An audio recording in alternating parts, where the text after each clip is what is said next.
मायावती की बहुजन समाज पार्टी के एक नेता ने फूट फूट कर रोते हुए पार्टी पर आरोप लगाया है कि 67 लाख रुपए भी ले लिए गए और टिकट भी नहीं दिया गया।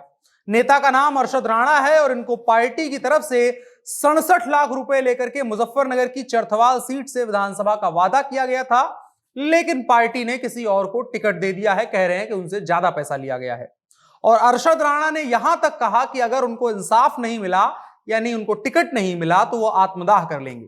और अरशद राणा जी मुजफ्फरनगर थाने में पुलिस के सामने फूट फूट कर रो रहे हैं और फिर से उत्तर प्रदेश में मृतप्राय बहुजन समाज पार्टी के ऊपर पुराना वाला आरोप लगा है कि मायावती की पार्टी नेताओं को पैसे लेकर के टिकट देती है। जो लोग उत्तर प्रदेश की राजनीति से पहले से वाकिफ हैं उनके लिए मायावती या बसपा से जुड़ी ये खबर कुछ नई या सनसनीखेज नहीं है, बस नाम बदला है और थोड़ा सा रेट गिर गया है।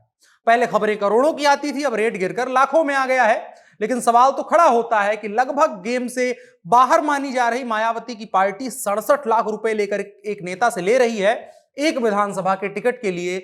अगर आरोप में सत्यता मिलती है तो चुनाव आयोग जो कार्रवाई करेगा सो करेगा, लेकिन सवाल उठता है कि पिछले 10 सालों से उत्तर प्रदेश की राजनीति में अप्रासंगिक हो चुकी बहुजन समाज पार्टी किस हिसाब से अभी तक 67 लाख रुपए एक विधानसभा के लिए ले रही है। और मायावती और बहुजन समाज पार्टी के तेवर अभी तक तनिक भी नहीं बदले हैं।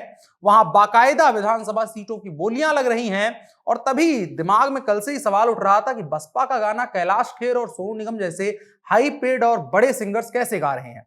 आइए समझने की कोशिश करते हैं क्या है बसपा का पैसे लेकर टिकट देने का इतिहास और 2022 के विधानसभा चुनाव में भी इतना महंगा टिकट बेचने की क्या है वजह।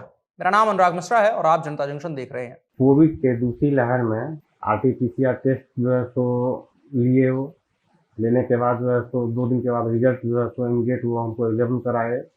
रिजल्ट में हम पॉजिटिव पाए गए। पॉजिटिव रिजल्ट होने के बाद जो है सो सबसे बड़ी समस्या ये हुई कि अब हम इसका ट्रीटमेंट कहाँ से कराएं। ये सबसे परेशानी वाली बात यही हुई। उसके बाद हनुमान जी से हम इस पर कंसल्ट किए, बातचीत होने के बाद जो है तो उन्होंने हर एक तरह से सपोर्ट करना शुरू किया। हनुमान ऐप को डाउनलोड करें और इसका बेनिफिट आप उठाएं। साल 2019 में राजस्थान विधानसभा में बसपा विधायक राजेंद्र गुड़ा का एक बयान बड़ा वायरल हुआ था।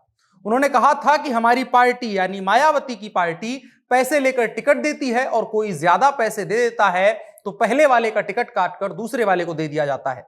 तीसरा कोई ज्यादा पैसे दे देता है तो उन दोनों का टिकट कट जाता है और तीसरे वाले को टिकट मिल जाता है। ये बहुजन समाज पार्टी नहीं, स्क्विड गेम की स्क्रिप्ट लग रही है जहां मौका सबको दिया जाएगा, लेकिन जो ज्यादा काबिल होगा यानी बसपा में टिकट पाने के लिए जिसके पास ज्यादा पैसा होगा वो टिकट पाएगा और चुनाव लड़ेगा। इसके अलावा याद आ रही है महर्षि डार्विन की सर्वाइवल ऑफ द फिटेस्ट यानी योग्यतम उत्तरजीविता का सिद्धांत, जिसका अक्षरशः पालन बहुजन समाज पार्टी और मायावती निरंतर करती आ रही है। अब हम इतनी कहानी और 2019 वाला बयान इसलिए बता रहे हैं क्योंकि बसपा के एक नेता का बयान या उनका रोना गाना चर्चा में आ गया है। वो थाने में बैठ करके फूट फूट कर रो रहे हैं और कह रहे हैं कि बसपा ने हमसे 67 लाख रुपए भी ले लिए और मुजफ्फरनगर की चरथवाल विधानसभा सीट से टिकट भी नहीं दिया, बल्कि किसी और ने हमसे ज्यादा पैसे दे दिए, उसे टिकट दे दिया गया और हमारा कट गया। अब देखिए, बसपा की पुरानी आदत रही है कि वहां पैसे लेकर टिकट दिए जाते हैं और मायावती ने भी बाकायदा एक बार वरिष्ठ पत्रकार प्रभु चावला के सामने यह बात स्वीकारी थी कि बाकी पार्टियों के पास बड़ी बड़ी फंडिंग आती है कंपनी और व्यापारियों की तरफ से, हमारे पास ऐसा कोई सिस्टम नहीं है, इसलिए हम उम्मीदवारों और बहुजन समाज से चंदा लेकर के पार्टी चलाते हैं। चंदा करोड़ों में लिया जाता है। तो इसमें सनसनीखेज कुछ नहीं है कि बहुजन समाज पार्टी पर पैसे लेने के आरोप लगे, मैं इससे बिल्कुल चकित नहीं हूं, लेकिन थोड़ा सा निराशा जरूर हुई। पहले जब अखबारों में पढ़ते थे तब पढ़ते थे कि करोड़ों रुपए लेकर के टिकट दिए जा रहे हैं। अब 67 लाख रुपए का गिरा हुआ रेट सुनकर के थोड़ा सा दुखी है मन और थोड़ा सा हैरान भी हूं कि पिछले 10 सालों में बहुजन समाज पार्टी ने कुछ खास काम नहीं किया है। चुनावों के दौरान भी एवरेज एक्टिविटी देखने को मिलती है और चुनाव के अलावा तो मायावती के अंदर राहुल गांधी की आत्मा आ जाती है और लगभग वो पब्लिक स्पेस से गायब हो जाते हैं मौकों पर। ऐसे में बहुजन समाज पार्टी को किस बहुजन समाज का हित करने के लिए इतने पैसों की जरूरत पड़ती है। आजकल मायावती हाथी वाथी भी नहीं बनवा रही हैं और कुछ खास राजनीतियों में सक्रियता उनकी रहती नहीं है और विधानसभा चुनावों के वक्त आजकल उनकी वोट कटवा वाली हैसियत ही रहती है। तो फिर 67 लाख रुपए की जरूरत पड़ती कहां है।